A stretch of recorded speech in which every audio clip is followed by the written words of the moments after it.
Hello friends, welcome to my YouTube channel. My self Kiran. आज हम discuss करेंगे asthma के बारे में कि अस्थमा क्या होता है। ठीक है, अस्थमा क्या होता है? Asthma it is a lung disorder. ये एक लंग और रेस्पिरेटरी डिसऑर्डर होता है, डिजीज़ है ये।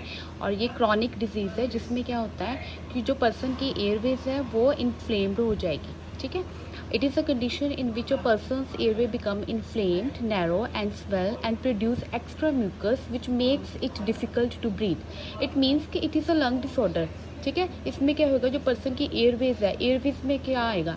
एयरवेज में जो हमारे एयरवेज में लंग्स के पार्ट्स होते हैं, जैसे कि ब्रोंकाई हो गया, ठीक है, एल्वुलाइज हो गया, एयर सैक्स जो हो गए, ठीक है, उनको हम ओवरऑल एयरवेज बोलते हैं। जब उनकी इन्फ्लामेशन हो जाएगी फिर वो नैरो हो जाएंगे। नैरो होने की वजह से क्या होगा?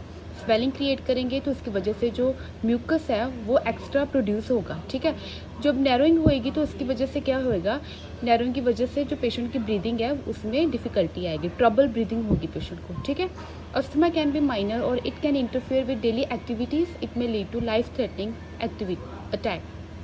मीन्स कि अस्थमा किसी भी पेशेंट को माइनर भी हो सकता है और मेजर भी हो सकता है। ठीक है, तो इसकी वजह से क्या होगा कि अस्थमा जिस पेशेंट को होगा उनको जो डेली एक्टिविटीज़, अगर वो कोई हैवी एक्सरसाइजेस वगैरह करेंगे, ठीक है, उसकी वजह से पेशेंट को अटैक्स आ सकते हैं या फिर ब्रीदिंग प्रॉब्लम्स आ सकती है। जैसे कि अगर वो हैवी एक्सरसाइज करेंगे तो उससे क्या होगा? एक्सरसाइज इंड्यूस्ड अस्थमा उसे हम बोल सकते हैं। तो फिर पेशेंट को लाइफ थ्रेटनिंग कंडीशंस होने के चांसेस होते हैं। ठीक है, next is the causes. Causes में क्या आएगा कि अस्थमा के कौन कौन से कॉजेज़ होते हैं? Like first is the allergies. ठीक है, अस्थमा एलर्जी की वजह से भी हो सकता है, लाइक कोई पॉलन्स हो गया, पॉलन की वजह से, या फिर कोई मतलब वेजिटेबल्स से भी पेशेंट को एलर्जी हो सकती है, दैट मे क्रिएट अस्थमा।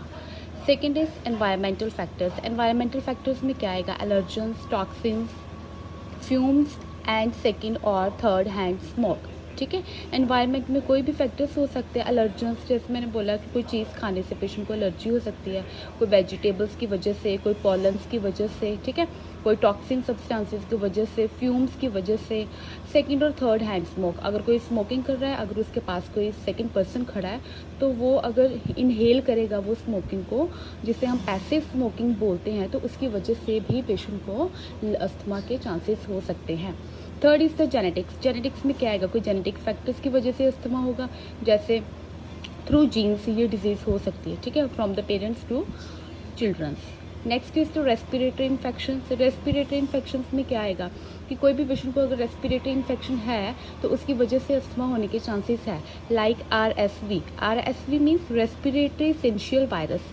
ठीक है, ये कौन सी प्रॉब्लम होती है? इसमें मतलब मेनली ये कोल्ड लाइक सिम्टम्स होते हैं, जैसे कोल्ड में होते हैं ना, रनी नोज हो गया, रनी आइज हो गई। ठीक है, तो वो सारे कोल्ड के सिम्टम्स आएंगे तो उसे हम ओवरऑल क्या बोल देंगे? रेस्पिरेटरी इन्फेक्शंस या फिर रेस्पिरेटरी सिंशियल वायरस। ठीक है, दीज आर द थ्री और the four main causes of asthma.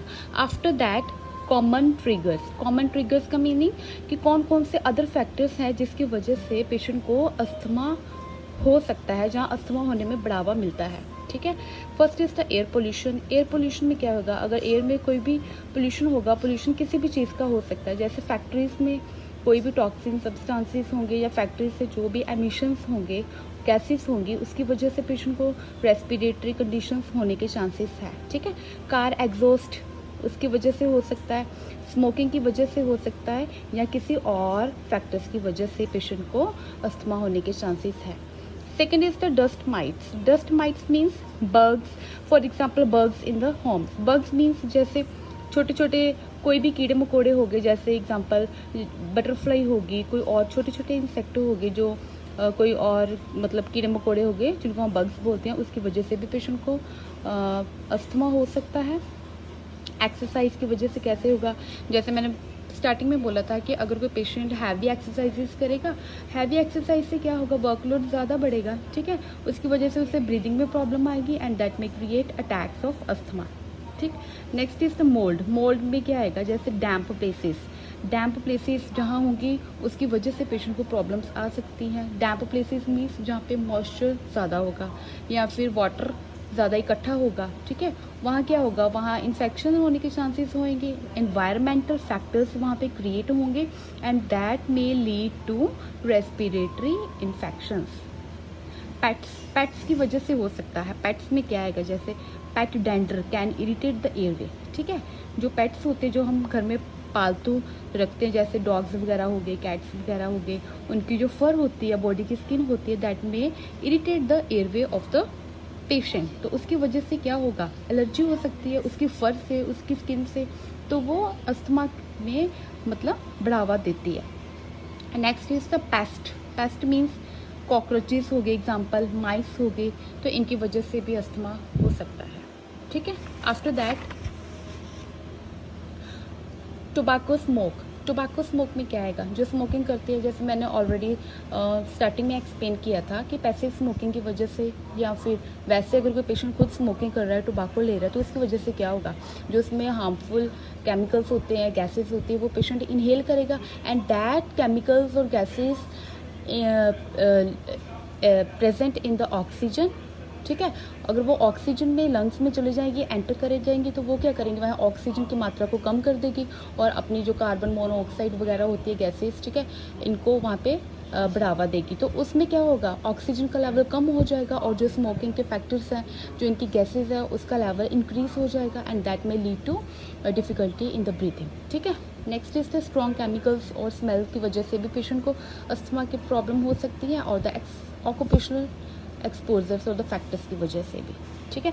These are the common triggers that may cause the attacks. Next is the types of asthma.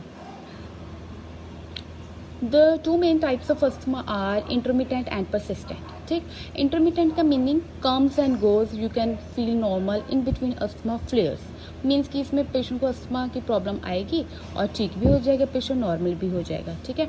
जो persistent होती हैं, इसमें क्या होगा, symptoms much of the time, symptoms ज़्यादा time तक रहेंगे और जो सिम्टम्स है वो माइल्ड भी हो सकते हैं, मॉडरेट भी और सीवियर सिम्टम्स भी हो सकते हैं।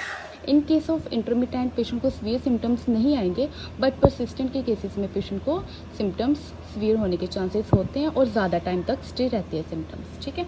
After that other types, these are the three main types of important types of asthma. First is the exercise induced asthma. जैसे मैंने ऑलरेडी इसके फैक्टर्स में बताया था, कॉजेज में बताया था कि अगर पेशेंट हैवी एक्सरसाइज करेगा तो उसकी वजह से भी पेशेंट को अस्थमा के अटैक्स हो सकते हैं, ठीक। Second is the occupational asthma. Occupational asthma में क्या हो सकता है, वर्क अराउंड इरिटेटिंग सब्सटेंसेस, ठीक है। अगर कहीं इरिटेटिंग सब्सटेंसेस है तो पेशेंट उसके अराउंड काम करेगा, तो उसकी वजह से इसको वो रेस्पिरेशन लेगा, इनहेल करेगा, तो इनहेल में इससे प्रॉब्लम आएगी, तो that may lead to restriction of the oxygen और ब्रीथिंग, ठीक है। Next is the ACOS। ACOS means asthma, C for COPD, O for overlap, S for syndrome, ठीक। तो इसमें क्या होगा, पेशेंट को अस्थमा भी होगा और COPD भी होगा। ये दोनों कंडीशंस की वजह से पेशेंट को सिंड्रोम होगा। सिंड्रोम मीन्स कि it is a group of sine and symptoms. इसमें पेशेंट को काफ़ी सारे सिम्टम्स भी प्रेजेंट होंगे, साइंस भी प्रेजेंट होंगे, तो जिसको ओवरऑल हम अस्थमा की टाइप में कंसीडर करेंगे, ठीक है। These are the types of the asthma. After that symptoms or the clinical manifestations. जो जिस पेशेंट को अस्थमा होता है उसमें 4 मेन सिम्टम्स होते हैं, ठीक है। अगर ये 4 मेन सिम्टम्स पेशेंट में प्रेजेंट होंगे तो इट मीन्स कि पेशेंट को अस्थमा है, ठीक है। वो कौन से सिम्टम्स होंगे, first is shortness of breath. अगर पेशेंट को शॉर्टनेस ऑफ ब्रेथ होगा, इट मीन्स कि पेशेंट को अस्थमा के चांसेस है। सेकेंड, चेस्ट टाइटनेस भी होना चाहिए और चेस्ट पेन हो। विजिंग साउंड किससे बोलते हैं, जिसमें विसल लाइक साउंड होती है। जब पेशेंट ब्रीदिंग करेगा, इनहेल करेगा, एक्सहेल करेगा, ठीक है, उसके अराउंड अगर पेशेंट को विसल लाइक साउंड वो अगर प्रोड्यूस करे, उसे हम बोलते हैं एक वर्ड विजिंग साउंड। अगर ये साउंड पेशेंट में प्रेजेंट हो during the time of breathing and that may consider under asthma. Next is the trouble sleeping means कि पेशेंट को स्लीपिंग में डिस्टर्बेंस होगी। क्यों होगी, क्योंकि पेशेंट को अस्थमा की वजह से कफिंग भी होगी, विजिंग साउंड भी होगी, तो उसे स्लीपिंग में प्रॉब्लम आएगी, ठीक है। कफिंग होगा, विजिंग अटैक्स भी आ सकते हैं पेशेंट को, तो ये प्रॉब्लम्स की वजह से, और रेस्पिरेटरी वायरसेस भी हो सकता है। जैसे हमने इसकी टाइप्स में पढ़ा कि RSV जो पीछे हमने पढ़ा था, ठीक है, उसकी वजह से पेशेंट को कोल्ड और फ्लू लाइक सिम्टम्स आएंगे। तो ये सारे सिम्टम्स अगर ये 4 सिम्टम्स अगर पेशेंट में प्रेजेंट हो, that may lead to the chances of asthma, ठीक है। और ये आज की वीडियो थी अस्थमा की। इसमें हमने डेफिनेशन आज पढ़ी, कॉजेज़ पढ़े, टाइप्स पढ़ी और सिम्टम्स पढ़े। जो मेरी नेक्स्ट वीडियो होगी उसमें हम इसका असेसमेंट पढ़ेंगे, कौन कौन से हम टेस्ट कर सकते हैं अस्थमा के लिए, ठीक है, और पेशेंट को कौन कौन सी ट्रीटमेंट देंगे, क्या केयर दे सकते हैं, नर्सिंग केयर प्लान क्या हो सकता है पेशेंट का, और रिहैबिलिटेशन केयर क्या दे सकते हैं, क्योंकि ये एक क्रॉनिक डिसऑर्डर है, ठीक है, लंग डिसऑर्डर है क्रॉनिक। तो इसमें थोड़ी लॉन्ग टाइम की केयर चलेगी, कौन कौन सा ट्रीटमेंट चलेगा, किससे पेशेंट को हैंडल करेंगे ड्यूरिंग एमरजेंसी सिचुएशन। तो ये हम नेक्स्ट वीडियो में एक्सप्लेन करेंगे इसके बारे में। तो अभी जो मैंने आपको बताया, आई होप ये आपको सभी को समझ आ गया होगा, ठीक है। और मेरे चैनल को सब्सक्राइब और लाइक करना ना भूलें। Thank you.